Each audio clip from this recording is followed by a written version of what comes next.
We're outside the National Constitution Center speaking with Richard, a correspondent with Virgin News. Richard, what are you doing here?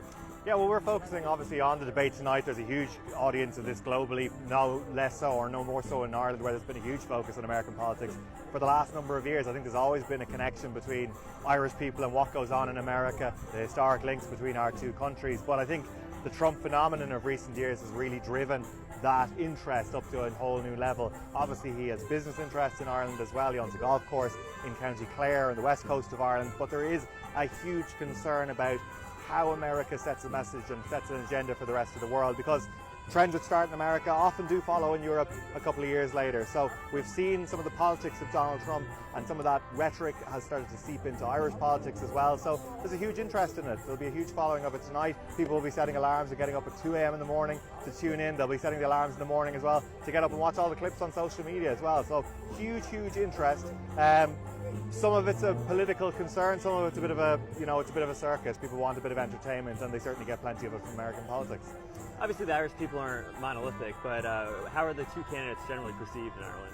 Yeah, I think that's an interesting question. I think if you asked a few years ago, I would have said that the vast majority of people, and polls have actually shown that they have a negative view of Donald Trump. Now, as politics has shifted in Ireland, there's been a lot more people expressing anti-immigrant sentiment in Ireland. A lot of them would see Donald Trump as a touchstone, somebody that they look up to. So I think things have shifted slightly in that direction, but not a huge degree. I'd say still the majority of people in Ireland, if you looked at the polling, would say or would have a negative view of Donald Trump and his politics. There has been historic links between the Democrats and Irish people, particularly even if you look at things like the Good Friday Agreement. People in Ireland still have a positive view of Bill Clinton, for example. So I think that has resonated.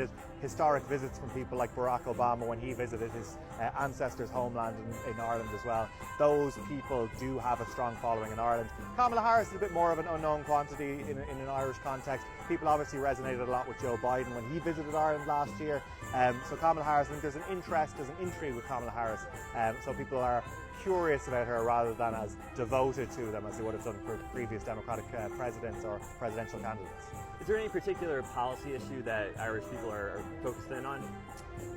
Not really. I think it's across the board. I think that there's, if you looked at, some of the rhetoric around when Trump was president the first time, around 2016, a lot of talk about the borders, about the Muslim travel ban, all of those issues, those sort of wedge divisive issues were sort of stuff which did shake European consciousness, I think. I think the sensibilities of politics in Europe at the time were very much shaken by that. Then that was obviously followed up with, or Brexit happened sort of around that same time. So those two phenomena really shook Europe to the core. So I think those sort of wedge issues, those divisive issues, are probably ones which people have a curiosity or people will focus in on. And then it's just the wave of, or the churn out of controversies, I think is something which happened. If you focus on the Trump presidency, there was always a new story coming out. There was controversial things that he said, his position on women, for example. Reproductive rights is something which has had a particular resonance in our country, so that's been watched very closely too.